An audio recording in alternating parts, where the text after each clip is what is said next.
ہم نے زمین اور آسمان اور ان کے مابین جو کچھ بھی بنایا ہے کھیل تماشے کے لیے نہیں بنایا.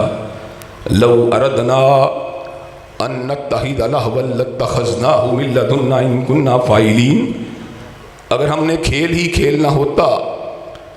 تو ہم کسی اور طریقے سے بھی یہ کام کر سکتے تھے. اللہ تعالیٰ کے لیے کام کرنا کون سا مشکل تھا. افحسبتم انما خلقناکم عبثا، کیا تم گمان کرتے ہو تمہیں بیکار ہی پیدا کر دیا گیا ہے؟ ایسی بات نہیں ہے. شعور والا انسان، قوت گویائی اور قوت کلام سے سرفراز انسان، عقل و حرص، صلاحیت، ارادے، عزم، امید سے بہرہ انسان، اس کو کیوں بنایا گیا؟ سورہ ذاریات میں اس حقیقت کو اللہ نے بیان فرما دیا. وما خلقت الجن والانس الا لیعبدون، اور میں نے نہیں بنایا جنات اور انسان کو مگر اپنی پوجا، اپنی بندگی اور اپنی عبادت کے لیے. جبیلی تقاضے ہوں گے، کھانا ہوگا، پینا ہوگا، شہوات ہوں گی، لیکن وہ اللہ تبارک و تعالیٰ کے مقرر کردہ نظام کے تابع ہوں گی. اللہ تبارک و تعالیٰ کی عبادت ان کے اوپر ڈومینیٹ کرے گی، ان کے اوپر فوقیت لے کے جائے گی. چنانچہ وما خلقت الجن والانس الا لیعبدون نے ہمیں یہ بات سمجھائی کہ ہماری زندگی کا ایک بڑا حصہ سوچ و فکر کے حوالے سے، اعمال صالحہ کے حوالے سے، معمولات کے حوالے سے، ذکر و فکر کے حوالے سے اللہ تبارک و تعالیٰ کی بندگی کی طرف ہمارا ٹلٹ ہونا چاہیے، ہمارا رجحان ہونا چاہیے، ہمارا جھکاؤ ہونا چاہیے. ہماری مصروفیات کا ایک بڑا حصہ اپنے مقصد تحلیق کی معرفت کے حصول میں صرف ہونا چاہیے. حضرات گرامی قدر، یہ جو اللہ تبارک و تعالیٰ نے ہمارے لیے ہماری زندگی کے اصل مقصد کو متعین فرما دیا، اس مقصد کا تعین کروانے کے لیے، اس کی تفصیلات کو بتانے کے لیے دو راستے تھے. ایک راستہ یہ تھا کہ اللہ تبارک و تعالیٰ اپنے اور بندوں کے درمیان سے پردوں کو ہٹا کر خود ہی ان کے ساتھ کلام کرنا شروع کر دیتا. اللہ تبارک و تعالیٰ ان کے ذہن کے اندر سے شک کو، ریب کو، تردد کو، الجھاؤ کو، شکوک کو، وسوسوں کو نکال دیتا. جس طرح فرشتے جو ہیں وساوت سے پاک ہیں، الجھاؤ سے پاک ہیں، شکوک و شبہات سے پاک ہیں، اللہ تبارک و تعالیٰ براہ راست ان کے اوپر اپنے حکم کا القاء کرتے ہیں، اپنا حکم ان کے اوپر جاری فرماتے ہیں. وہ اللہ تبارک و تعالیٰ کے حکموں کو بجا لاتے ہیں. لیکن انسان کو تحلیق کرنے کا مقصد فقط عبادت نہیں تھا، فقط بجا آوری نہیں تھی، بلکہ بجا آوری بذریعہ ایک امتحان تھی. احکامات پہ عمل کرنا ایک فکری، عملی فتنے اور اشکال کو عبور کرنے کے بعد ممکن بنایا گیا اور ٹھہرایا گیا. خود اللہ تبارک و تعالی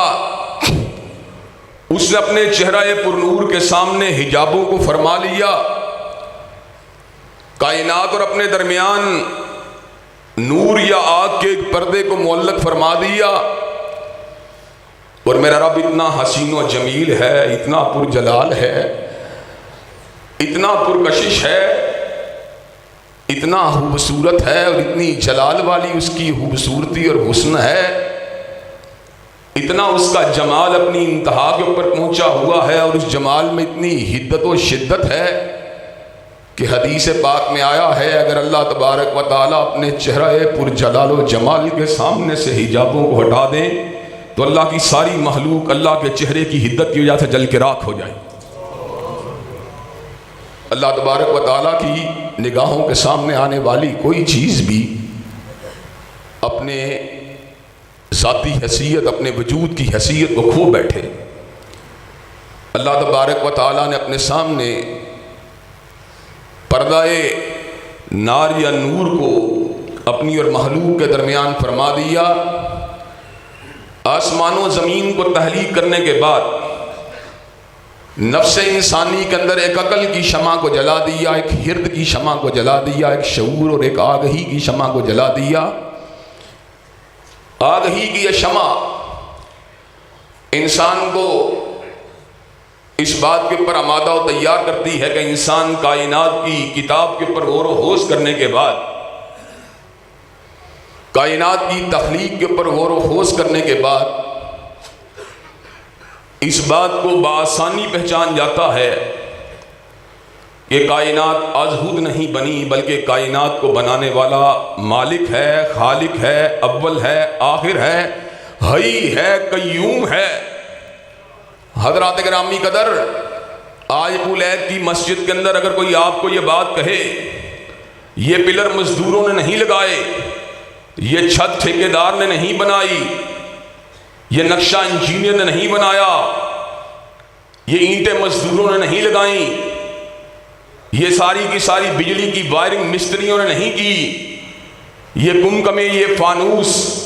از خود ہی آ کے لگ گئے تھے، یہ پنکھے جو تھے از خود اوپر اٹھ کے دیواروں پہ چڑھ گئے تھے۔ آپ کہیں گے کنال دو کنال کی یہ مسجد جو کہ اللہ کے فضل و کرم سے اہل توحید کا ایک عظیم الشان مرکز ہے، اور انشاءاللہ یہ مرکز قیامت کی دیواروں تک زندہ و جاوید رہے گا انشاءاللہ۔ حضرات گرامی قدر، آپ کا عقل بھی نہیں مانے گی، آپ کا شعور بھی نہیں مانے گا، آپ کا ہرد بھی نہیں مانے گا، آپ کی کنکلوڈ کرنے کی صلاحیت بھی نہیں مانے گی، آپ کی انالیسس کی صلاحیت بھی نہیں مانے گی۔ آپ کہیں گے یہ بات جو ہے یہ دعویٰ باطل ہے، اور اس بات کے دعوے کے ابطال کے لیے ہندو ہو، عیسائی ہو، یہودی ہو، مسلمان ہو، اہل الحدیث ہو، اہل سنت ہو، دیوبندی ہو، بریلوی ہو، شیعہ ہو،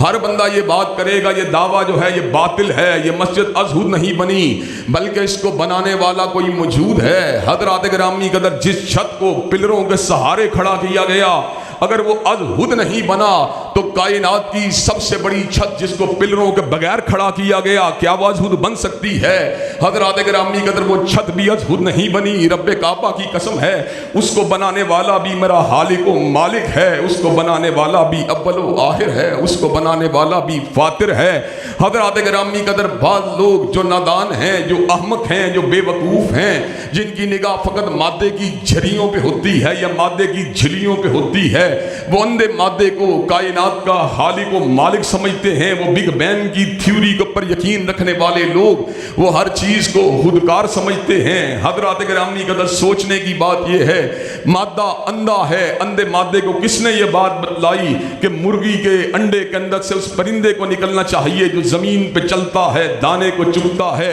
اور کچھوے کے انڈے سے اس جانور کو نکلنا چاہیے جو خشکی کے اوپر بھی چلتا ہے، سمندر کے اندر بھی تیرتا ہے۔ اندھے مادے کو کس نے یہ بات سمجھائی کہ مچھلی کے انڈے سے پیدا ہونے والے جانور کو سمندر کے اندر تیرنا چاہیے؟ اندھے مادے کو کس نے یہ بات سمجھائی کہ بچے کو ماں کے پیٹ کے نکلنے کے بعد اس کی گود میں آ کے اس سے دودھ سے اپنی نشو و نما کا آغاز کرنا چاہیے؟ رب کعبہ کی قسم ہے اس کائنات کو اندھے مادے نے نہیں بنایا بلکہ حی و قیوم نے بنایا ہے،